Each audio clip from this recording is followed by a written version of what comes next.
Dear students, السلام علیکم ورحمۃ اللہ وبرکاتہ۔ امید ہے کہ آپ اور آپ کی فیملی والے ٹھیک ہوں گے۔ سب کو میرا سلام، کیونکہ لیکچر کو بہت شوق سے آپ کے پیرنٹس، آپ کے بہن بھائی اور عزیز و اقارب دیکھتے ہیں۔ مجھے خود حیرت ہوتی ہے کہ اتنے زیادہ لوگ لیکچرز کو دیکھ رہے ہیں، نہ صرف میرے بلکہ سارے لیکچرز کو۔ خوشی اس بات کی ہے کہ آپ کے ہوم ورکس آتے ہیں، دکھ اس بات کا ہے کہ مجھے موبائل استعمال کرنا نہیں آتا، وقت بھی کم ہوتا ہے۔ جب یہاں سے جاتے ہیں 200-250 میسیجز کو یا 200-250 ہوم ورکس کو پڑھنا، ایمانداری سے پڑھنا اور دیکھنا، اور ان کے خاص طور پہ ایکٹیویٹیز کو دیکھنا، تھوڑا سا ٹائم لگ جاتا ہے، پھر نیند آ جاتی ہے، پھر سو جاتے ہیں، صبح پھر ادھر آ جاتے ہیں، وہ ہوم ورکس ادھر ہی رہ جاتے ہیں۔ اس لیے خفا نہ ہوں، وہ اس لیے نہیں دیکھے گئے کہ وقت نہیں ملا، وقت ملے گا انشاءاللہ، وہ دیکھے جائیں گے اور آپ کو اس کی رپورٹ دی جائے گی۔ آج ہم ہیں سیکنڈ ایئر اردو کے صفحہ نمبر 14 اور 15 پر موجود مشقی سوالات پر۔ یہی آپ کی ایکٹیویٹیز ہیں۔ ایکٹیویٹی نمبر 1 پر ہم لگے ہوئے ہیں، ابھی تک الفاظ کو سیکھ رہے ہیں۔ اس حصے کو ذرا بڑا بنایا کریں اور اس حصے کو متناسب گول کرتے ہوئے ذرا اوپر لے کر جائیں، تھوڑا سا کوشش کریں اس کو اوپر لے کر جائیں، فے کے اس حصے کو گول اور بڑا بنائیں اور ایسے لے کر آئیں اور ایسے اوپر لے جائیں۔ کاف کے اس حصے کو بالکل سیدھا رکھیں، نہ دائیں اور نہ بائیں، یہاں سے گول کرتے ہوئے ایسے لے کر آئیں اور اس کو اس سے ملا لیں۔ ایسے ہی آپ کا لام بھی نیچے کی طرف آئے گا اور گول ہوتا ہوا اوپر جائے گا۔ زیادہ مشق کیا کریں، میں 5 دفعہ کہتا ہوں تو آپ 5 دفعے لکھ لیتے ہیں، زیادہ لکھ لیں تو خوشی ہوگی۔ ایکٹیویٹی نمبر 2 ہے آراب۔ سیکنڈ ایئر میں یہ کوسچن بہت امپورٹنٹ ہے، 5 نمبر کے لیے یہ شارٹ کوسچن میں آتا ہے، شارٹ کوسچن میں، اور پورے میتھس کے نمبر ہیں۔ سالو کرنے کا طریقہ آج آپ کو بتا دیا ہے۔ الفاظ اور آراب 2 ہیڈنگز ہیں، آراب میں پھر 2 مزید سب ہیڈنگز ہیں، جوڑ یعنی جڑے ہوئے پر آراب، اور پھر ان کو توڑ بھی دیا، الگ الگ بھی کر دیا آراب لگاتے ہوئے۔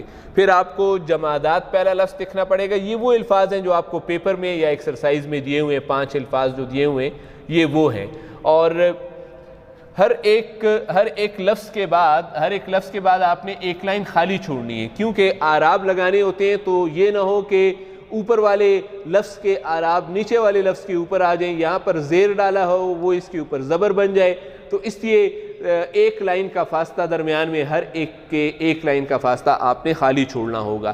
جمادات جو آپ کا پرچے میں یا ایکسرسائز میں لفظ ہے وہ عام رائٹنگ میں لکھا ہے، لیکن اس کو ذرا سا بڑا لکھنا ہے، اور یہ دیکھیں ایک حرف کو دوسرے حرف سے الگ کیا گیا ہے۔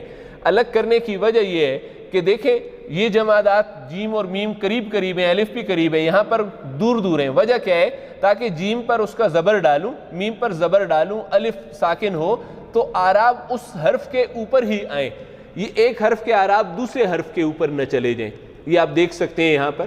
پھر اسی طرح اس مشق کو ایسے بھی کیا گیا ہے، یہ آپ دیکھیں جیم میم الف دال الف تے کو الگ الگ کر دیا گیا ہے۔ اب جو آراب یہاں پر ڈالے ہوئے تھے جیم کے اوپر، میم کے اوپر، الف کے اوپر، وہی یہاں پر دہرائی کر دیے گئے ہیں، یہاں سے اور زیادہ وضاحت ہو جائے گی۔ ایک چیز جو اضافی ہے وہ یہ ہے، یہ دیکھیں یہ رشک ہے، رشک جو ہے، رشک کے آراب یہ ہیں، لیکن جب اس کے ساتھ واو بن جاتا ہے، یہ عربی ترکیب بن جاتا ہے، تو پھر یہ بن جاتا ہے رش کو حسد، تو رش تو اسی طرح ہو گیا۔ کاف جو یہاں پہ ساکن تھا اس کے اوپر اب پیش لگ چکی ہے، پیش واو کے ساتھ مل کے کو کا آواز دے رہی ہے، حسد کے یہی آراب ہیں۔ یہ جہاں بھی ترکیب آئے گی اس میں یہ پریکٹس کرنا ہوگی۔ استقلال عام ہے، اس میں اتنی بات نہیں ہے، صرف یہاں چیز سیکھنے کی ہے۔ یہ ذلت ہے، ذلت میں لام کے اوپر یہ چیز آپ کو نہیں مل رہی ہے، یہ نہیں اس لیے ہے کہ یہ لام 2 دفعہ ہے۔ یہ دیکھیں پہلی دفعہ زے کے ساتھ لام ساکن ہو گیا ذل لت، دوسری دفعہ لام جو ہے دوبارہ وہ آواز دے رہا ہے زبر کی اور تے کے ساتھ مل رہا ہے۔ آپ کے لیے ایک ٹیسٹ بھی رکھا گیا ہے، آپ کے سامنے ایک آپ کے ایک ٹیچر کا نام یہاں پر درج ہے، اس نام کو آپ نے یہاں پر آراب لگانے ہوں گے، یہاں پر اس کو توڑ کر اس کے آراب لگانے ہوں گے۔ لغت کو کنسلٹ کر سکتے ہیں، لغت سے آپ رابطہ کر سکتے ہیں۔ آپ کی ایکٹیویٹی نمبر 3 ہے، آج میں آپ کو رموز اوقاف سکھا رہا ہوں۔ رموز اوقاف کیا ہیں؟ یہ علامات ہوتی ہیں جن سے گفتگو بامانی ہو جاتی ہے اور اغلاط سے بچا جا سکتا ہے، غلطیوں سے بچا جا سکتا ہے۔ جیسے ایک جملہ ہے روکو مت جانے دو، اب یہ جملہ ہے، اگر اس کے اندر علامات درست لگ جائیں گی تو یہ بامانی ہو جائے گا۔ جیسے آپ دیکھیں روکو، تو یہ یہاں پر یہ علامت ثابت کرتی ہے ضرور رکنا ہے، روکو مت جانے دو، اب یہ کوئی اور مفہوم ہے، یعنی یہاں پر روکنا ہے، ٹھیک ہے. اب یہاں پر کیا ہے دیکھیں، روکو مت، جانے دو، اور یہاں پر جانے دینا ہے. یہ دونوں الگ الگ مفہوم ہیں، اور صرف اس ایک رموز اوقاف نے، اس ایک چیز نے اس کو کیا کر دیا ہے، اس کو بامانی بنا دیا. دونوں جملے درست ہیں، دونوں جملے ٹھیک ہیں، لیکن اگر یہ غلط جگہ ڈل گیا تو مفہوم تبدیل ہو جاتے ہیں، اس لیے بامانی بھی ہو جاتا ہے اور غلطیوں سے بھی بچ جاتا ہے آدمی. کچھ کا ذکر ہے جو آج ایکسرسائز میں شامل ہے. ان میں سے پہلی چیز ہے واوین. میں نے اس کو اپنے طریقے سے سالو کیا ہے. واوین کے لیے علامت یہ استعمال ہوتی ہے، انگریزی نام انورٹڈ کاماز ہیں.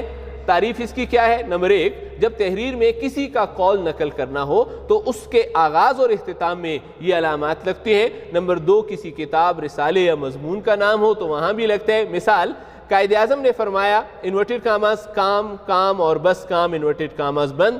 شبلی نعمانی کی کتاب مقالات شبلی، یہ دیکھیں انورٹڈ کاماز میں ہے، ایک معلوماتی کتاب ہے. آگے ایک اور علامت ہے ندائیہ یا فجائیہ، تو اس کے لیے یہ والی علامت استعمال ہوتی ہے. انگریزی نام اس کا کیا ہے؟ یہ آپ کا ٹیسٹ ہے، آپ نے خود کرنا ہے. جیسے یہ یہاں پر آپ کا یہ ٹیسٹ تھا، اس طرح یہ ٹیسٹ ہے آپ کا. ایکٹیویٹیز کے اندر ٹیسٹ موجود ہے، اس کا نام آپ نے بتانا ہے.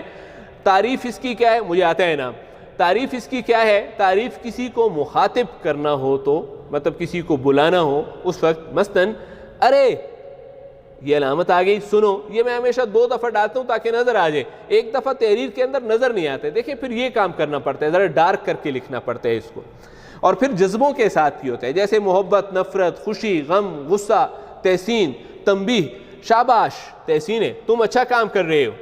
خبردار، تنبیہ ہے، آگے خطرناک موڑ ہے. تو یہ علامات یہاں پر استعمال کی گئی ہیں. ڈیئر اسٹوڈنٹس، یہ آپ کا آج کا لیکچر تھا. امید ہے آپ کے لیکچر کی آج آپ کو سمجھ آ گئی ہوگی. یہ ایک شارٹ لیکچر ہے لیکن معلوماتی ہے، لکھنے میں تھوڑا سا ٹائم لگے گا. صاف اور نیٹ لکھنا ہے. پلیز ایکٹیویٹیز بھیجتے ہوئے اپنے نام ساتھ ضرور لکھا کریں. واٹس ایپ نمبر آپ کے پاس ہے، وہ مجھے یاد نہیں ہوتا، زبانی میں ٹرائی کرتا ہوں کہ شاید ٹھیک لکھ لوں، ورنہ خود بھی چیک کر لیجئے گا. Thank you very much. خدا حافظ.